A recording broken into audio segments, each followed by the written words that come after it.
ओम नमो भगवते वासुदेवाय नमः। स्वागत है आप सभी का आपके अपने YouTube चैनल उपासना की उपासना में। चैत्र माह के शुक्ल पक्ष की एकादशी को हम कामदा एकादशी के नाम से जानते हैं। इस एकादशी का शुभ मुहूर्त क्या है?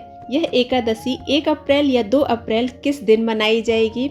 इस दिन हम दान क्या करते हैं? भगवान विष्णु और माता माँ लक्ष्मी की पूजा करते समय हम भोग क्या अर्पित करते हैं? हम भगवान को वस्त्र कौन से अर्पित करते हैं? साथ ही कामदा एकादशी का महत्व क्या है और इसकी कथा क्या है? पारण का शुभ मुहूर्त क्या है?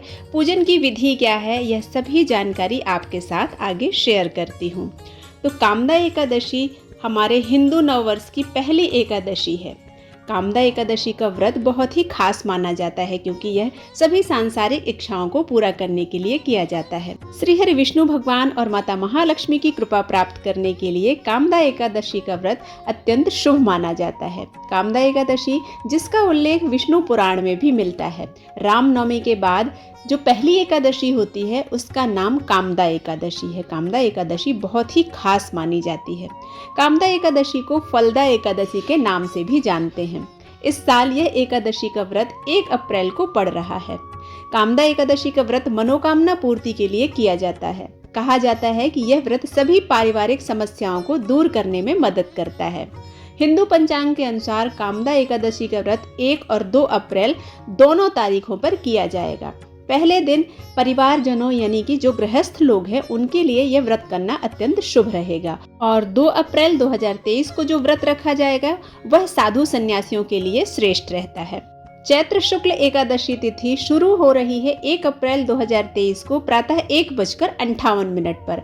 चैत्र शुक्ल एकादशी तिथि का समापन होगा 2 अप्रैल 2023 सुबह 4:19 पर। कामदा एकादशी व्रत का पारण का समय है 2 अप्रैल को दोपहर में 1:40 से शाम के 4:10 तक। हरिवासर की अवधि समाप्त होने के बाद ही हमें पारण करना चाहिए।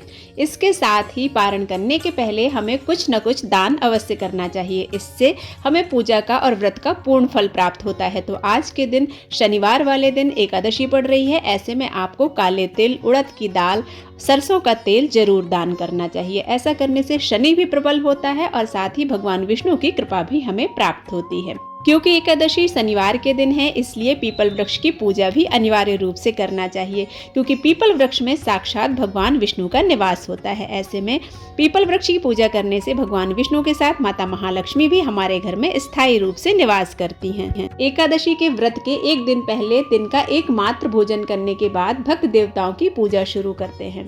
कामदा एकादशी व्रत के दिन की शुरुआत पवित्र स्नान करने के बाद साफ कपड़े पहनकर फिर व्रत का संकल्प लेने के बाद व्रत की शुरुआत होती है। इस दिन स्वयं भी पीले वस्त्र धारण करें और पूजा में सभी चीजें पीले ही उपयोग करें। इससे हमारा गुरु ग्रह प्रबल होता है और भगवान विष्णु की कृपा प्राप्त होती है। कामदा एकादशी के दिन व्रत का संकल्प लेने के बाद भगवान विष्णु की पूजा की जाती है।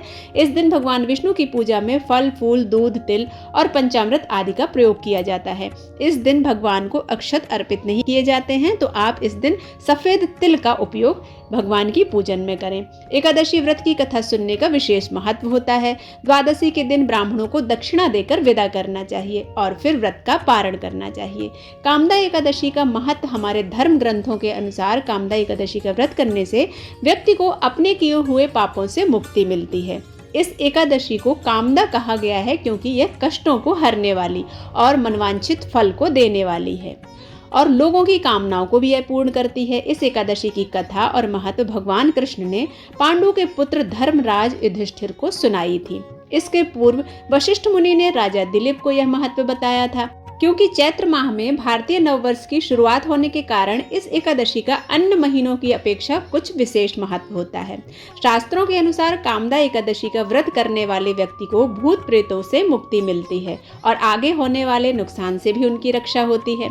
कामदा एकादशी व्रत के एक दिन पहले यानी दशमी की दोपहर में जौ, गेहूं और मूंग आदि का एक बार भोग लगाकर भगवान विष्णु की पूजा की जाती है।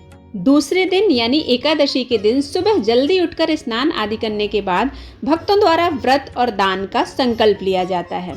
पूजा करने और कथा सुनने के बाद अपनी श्रद्धा और सामर्थ्य के अनुसार दान किया जाता है। इस व्रत में नमक नहीं खाया जाता है और ना ही अनाज ग्रहण किया जाता है। सात्विक दिनचर्या के साथ नियमों का पालन करने से व्रत का पूरा फल प्राप्त होता है। इस दिन रात्रि में भजन कीर्तन के साथ जागरण किया जाता है। एकादशी के दिन भगवान विष्णु की कृपा के साथ माता महालक्ष्मी की कृपा प्राप्त करने के लिए दक्षिणावर्ती शंख में दूध या पंचामृत भरकर उसमें 1 चुटकी केसर डालकर भगवान विष्णु और माता महालक्ष्मी का अभिषेक करने से चिरस्थायी लक्ष्मी हमारे घर में निवास करती है। भगवान विष्णु की और माता महालक्ष्मी की इस प्रकार से पूजन करने के बाद कामदा एकादशी व्रत की कथा सुनना चाहिए। कथा के अनुसार भोगीपुर राज्य में राजा पुंडरीक का शासन था। उसका राज्य धन धान्य और ऐश्वर्य से भरा हुआ था।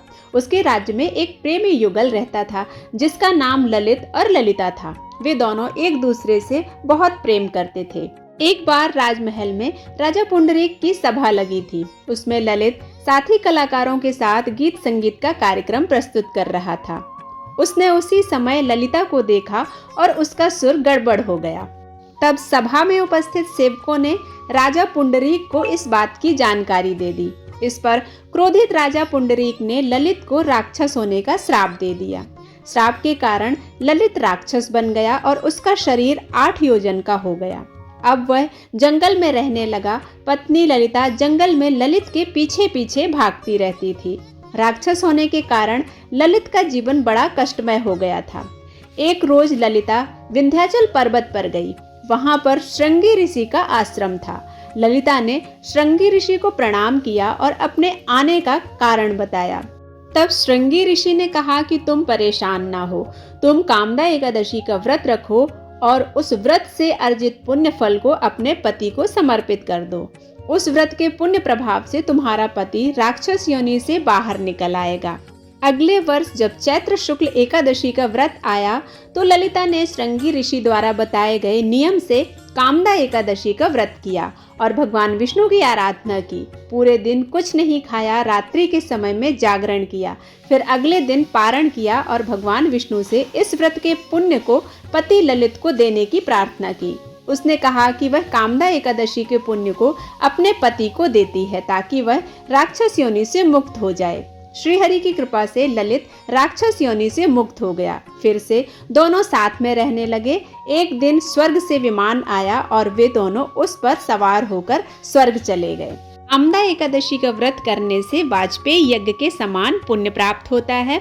जाने अनजाने जो भी हमसे गलतियां होती हैं, अपराध होते हैं, उन पापों से हमें मुक्ति मिलती है। कामदा एकादशी के प्रभाव से मनुष्य की समस्त कामनाएं पूर्ण होती हैं। कामदा एकादशी की कथा सुनने के बाद भगवान विष्णु का सरल मंत्र ओम नमो नारायणाय नमः, इसका 108 बार, 11 बार या 21 बार मंत्र जाप करना चाहिए। इससे हमारा मन भगवान की भक्ति में लगता है, मनोकामनाएं पूर्ण होती हैं और पूजा का पूर्ण फल प्राप्त होता है।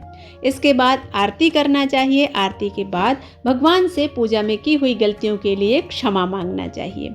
इस विधि से पूजन करने से हमें पूजा का पूर्ण फल प्राप्त होता है।